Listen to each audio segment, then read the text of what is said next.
So we're live on my podcast, Journey of Aesthete. And this is what I would call, what did I title this? I entitled this an impromptu pop-up. And it's impromptu, relatively impromptu for me because I didn't plan it, several days in advance or a week in advance. Although I've been told by my producer, Laurie Strickland, who makes a lot, everything possible, really, is very helpful, that this isn't strictly a spontaneous pop-up because I scheduled it on stream. So even though I scheduled it, just a couple hours in advance, it's not, jumping instantaneous. It is what it is, or isn't, as John Clark would say. And we're going to proceed. So I wanted to talk a little bit, drawing inspiration from a blog post that's coming out next week, I think on Tuesday. And I talk about my theory of art, snapshot theory of art. And that theory is kind of something I cooked up or concocted. I think probably I started thinking seriously about it in 2017, 2018, actually. Because, speaking of Lauren, she did a project based on a snapshot. And I had a Polaroid. So snapshot is an analog. For those that are a bit younger, it's an analog era term coming from photographic. You take a snapshot of something. Usually, I think it was the Polaroid camera and Eastman Kodak film and all these arcane things that I'm no expert on, but actually I have friends that are experts in all this sort of stuff. So.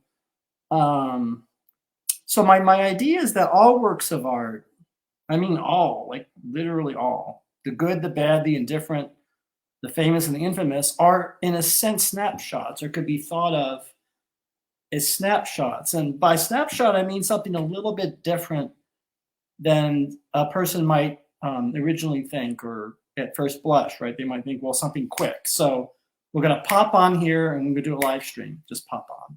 That's sort of a snapshot. A snapshot could take years, though, because I'm referring to snapshot as a documentation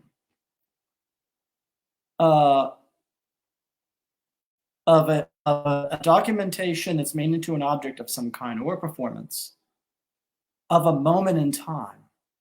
And it's a moment in time for a people, a culture, a town, a city, a community, a nation, a species, on and on, captured in a moment in time. And so it's basically, usually it's like what certain folks were doing or who they were at that moment in time. And that's documented. Now, this is really interesting because the documentation could be of what the dramatic work is expressing. So here's a good example. Like, I have to leave here soon. I'm going to not going anywhere physically because we're still in the pandemic, of course, right? It's 2022, it's end of January, but I am going somewhere because I'm attending James Blue's celebration. Now, James Blue was a wonderful, I didn't know a lot about James Blue, learning about him. Documentary filmmaker, 60s, 70s, and 80s, fantastic. His film of The March on Selma from the 60s, The Olive Trees of Justice, just beautiful. And I think he taught in California, but anyhow, it's a retrospective, a celebration. And so at 8 o'clock, I'm going to watch James Blue's investigation of corruption in the 4th Ward of Houston, Texas in 1979. And he took his cameras down there to talk about housing problems. And, there's a sense in which this is very politicized, a very activistic, left, conscientious, conscious filmmaking about a certain neighborhood that was suffering in Houston, Texas. And he had done films of this sort. As I said, he was picked by Edward R. Murrow, I think, in the 60s to document King's March on Washington and all. And then he made this film for international audiences. But I'm no expert on James Blue, but it's a good example because James Blue was taking snapshots of things. And when you take a snapshot of something, it can be unedited or raw, uncultivated, uncooked, right, raw, or it could be the most prepared, most cultivated, formal, thought about, worked over thing in the world. And it doesn't really, it has nothing to do with whether it's good or bad, which is which. I mean, they're just all these options, but they are all snapshots because you're really looking at, if I'm making any sense, you're really looking at so in the future, which doesn't exist, in the future, they might say, well, look at that. That's this person in this town. And this is what, and so this is a snapshot of me in Times Square, New York City in 1979. And I saved this photo inexplicably. And I would have been, I would have been 12 years old, 11 or 12, somewhere in there, right? And I don't know if you could see this. This is my snapshot. That's me. And of course, what's been in the press a lot lately in the news and the media is the history of Times Square. I think there's a documentary on Netflix. But look at those places, Playland, the zoo. It's just one of the interesting things, aside from of course, the kind of attention-grabbing marquees, is how underpopulated it is. Look at it. Think about Times Square now and how, well, in recent history, how overpopulated it is. Look at how, and this is a matinee. I'm going to see, I think, that Neil Simon play, I think, that I talk about. Sort of intermission or something. Look at that. It's like there's nobody there. Everybody was afraid of it, afraid to go there. And so as a result of the fact of the fear, and of course, some of it genuine concern, right? Things were cheap. Shows were cheap, and you can sort of stand without having everybody breathe down your neck. Interesting. Now, keep that in your image. I went back to the same spot in 2017. That's me. Look at that.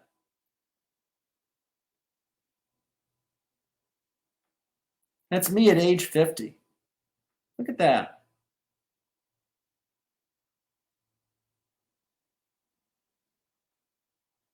Isn't that interesting? Same place. So those are snapshots of your host, me, over a span of many, many decades, 79 to 2017. And maybe when I'm 60, I'll go back to if it exists, and it'll still be there. It'll exist, but it might be quite altered. And I'll go back and Laurie, it's a little bit like a good film that illustrates my theory is Michael Apted's 28, 48, 50 up, 17 up. It's a series that Michael Apted did of these British youth, children, and he traces their entire life. Have I seen the latest installation? I've been following over the decades because I'm a fan of this kind of stuff, right? And all these characters, and you see the different social economic backgrounds, and one person was the misfit, the mystic, the loner, and he was a very interesting person.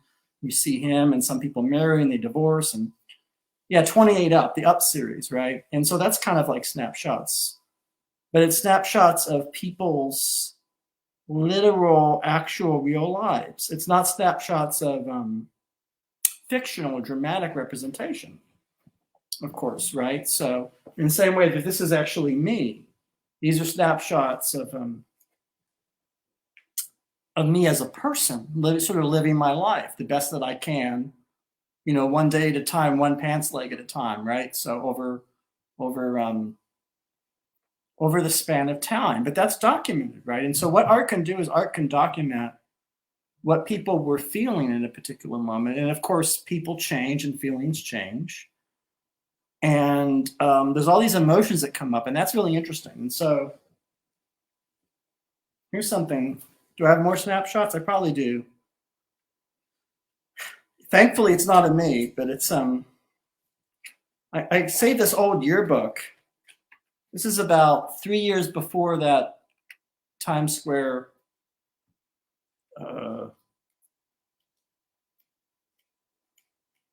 This is a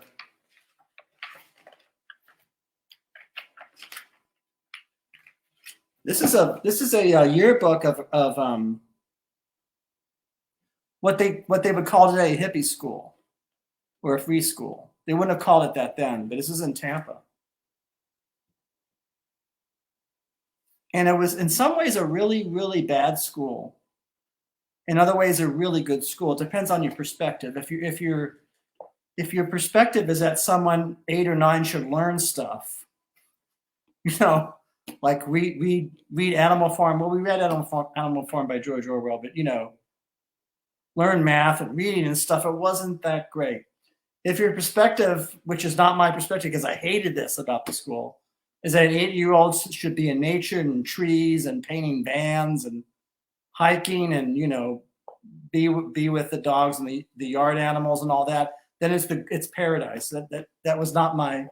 Everybody else around me liked it, but I didn't care for it too much. But from that perspective, it was good, and also there was a lot of freedom there. However, that's construed. But it's funny when you're trying to find a snapshot. And this is driving me nuts because here we go. This is an actual snapshot of this teacher. Look at that. Teacher feature. Now I want you to think about a middle school that has a principal that looks like that. Rod Highsmith, our headmaster. Does he look to you how you imagine a headmaster should look? Probably not, but yet this was the headmaster. I saw Rod Highsmith in the entirety of that year. This was 1977, probably 3 times. He was never in school. I don't know where he went. I don't know what he did. Parents would call and wanted to meet with him, and he just wasn't available. One day he showed up with his van. He says, "Hey kids, you want to paint my van?" And it was they painted it, with paint and the hot sun. That was our activity. They had I don't know, they painted. Of course, the kids fought over what, and of course, Star Wars was on everybody's mind. So I think they painted spaceships or Chewbacca or Darth Vader. But that's a snapshot of life. What I mean is that experience of being in that school is something that's always in my memory. And I'm telling you about it, who never experienced it. Because quite possibly your middle school was very different. Most likely it could have been a public middle school. And, probably your headmaster, well, depending upon your age, your headmaster could have been a woman. Your headmaster most likely would have been a little more straight-laced and would not had shades and a huge beard, but who knows? But that's a snapshot of a lifestyle and a culture at a certain time. And in a way that disappears. It's in the ether somewhere. And another way it's forever because it imprints, I remember Rod Highsmith and never talked to him. Don't know if he's alive or dead or sick or well. Hope he's well. And I didn't know him that well.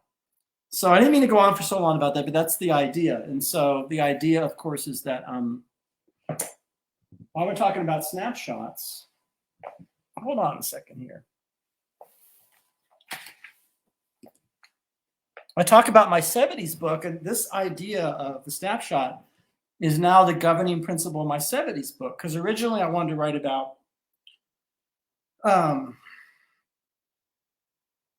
my idea was to write about the last detail about how Ashby, A Woman Under the Influence by Cassavetes,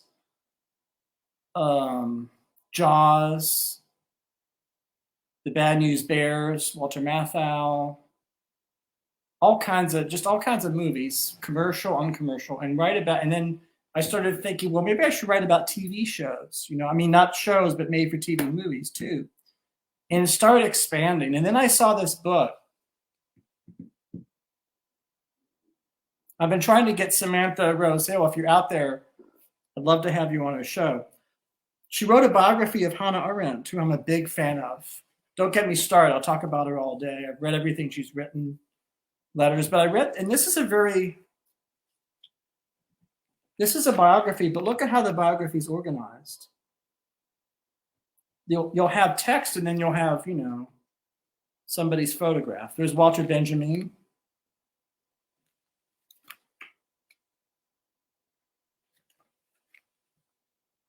These are snapshots of the people in her life.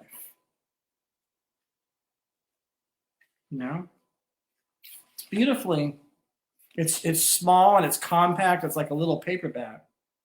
But I have to say that I cherish and love this biography by Samantha Rose Hill more than any other, more than Didier Blair's biography from the early 80s of her, than anything else I've read. I don't know why. I think it's first of all, she's a wonderful writer. Samantha Hill's a wonderful writer. But it's also the way this is stylized. It's the aesthetics of constructing the biography. And I thought, well, maybe my 70s book should be like this. I should have little stills from the film. And not isolate the stills in just the middle of the book or just have one location, that the stills will kind of be integrated. It's kind of a little bit like our blog on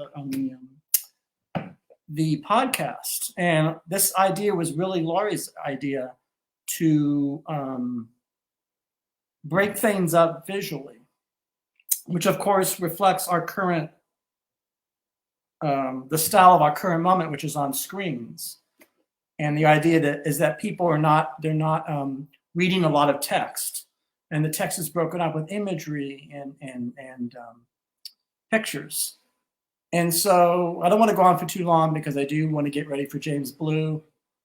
And maybe if I put out a little seeds, maybe you'll discover James Blue. It's at the Metrograph. If you're a member, you can watch it. You don't even have to go to New York. If you're not in New York, you can just watch it at home. And this is not for everybody. This is like a public affairs show from '79, shot on early video, very primitive. But to me, see, this is the thing that I feel in my heart. I feel that, like James Blue, when he documents these people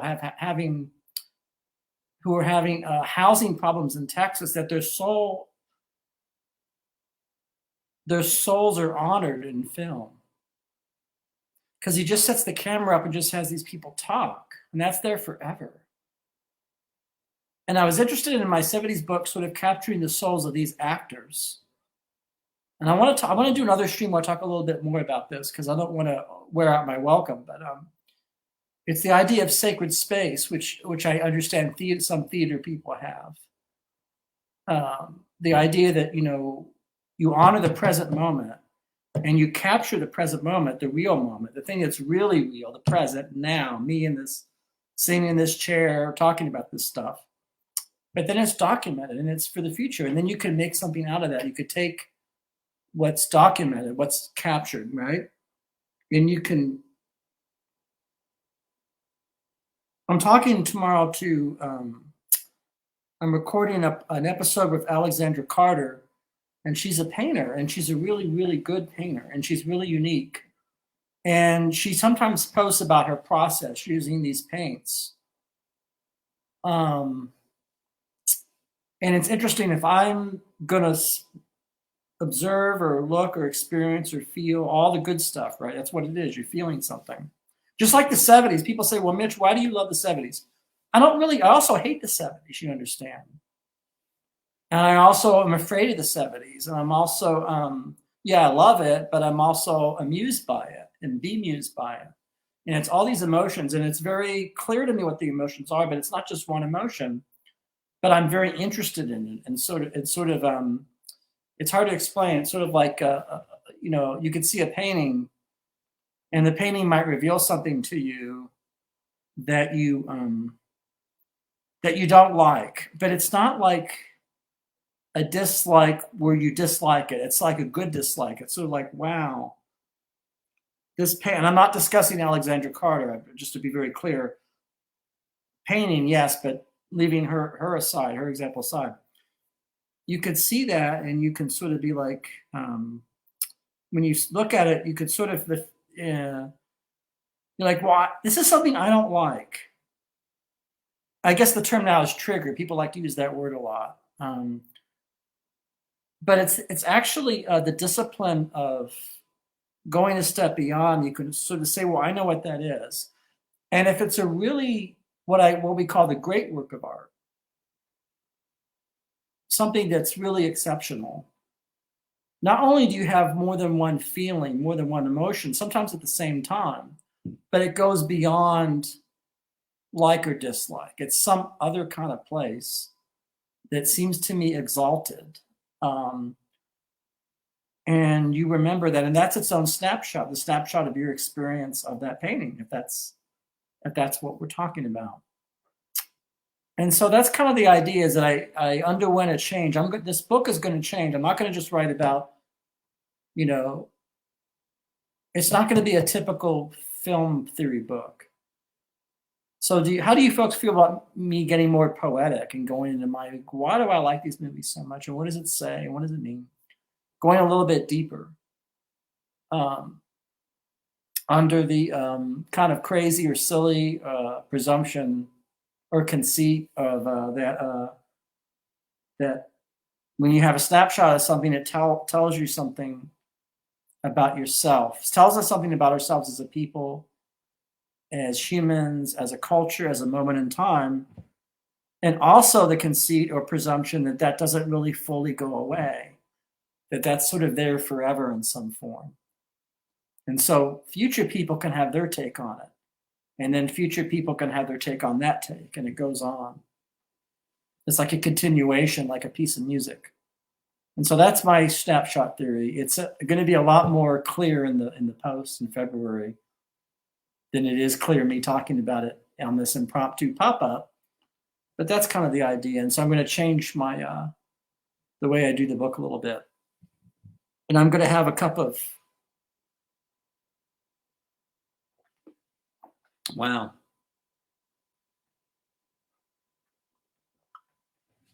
It's 7:20. I feel I've said enough. Whoever was here, I hope you have your own ideas about my snapshot idea. The idea of collapsing the distinction between something that's worked over.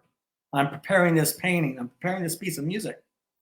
And yet there's a documentation aspect of it, so that even if it's imaginary, even if it's fictional, it's also a snapshot of what was real about the composer or about the painter at that moment in time. And that's important too. And that's important because, and then I transmit that to someone that experiences it. And they're not going to experience it the same way that I did when I made it, or this painter. I'm not a painter, but when I talk to Alexandra Carter tomorrow, I'm going to ask her, you're making these beautiful, these very large scale things, and somebody's going to see that, and they're going to experience it, and they're going to hopefully have an experience if they're fortunate enough to see it. And that's what this entire podcast is about. It's about all of our snapshots that we collect, and then we make sense of our world, and we might make that into some kind of a story. It may not be a straightforward story, it may not be a linear story, but it'll be something of ourselves that we can understand, and from that undergo some kind of change, right? So I've said enough. Thank you. I'm going to end the broadcast, and I'll see you soon, hopefully. Bye-bye.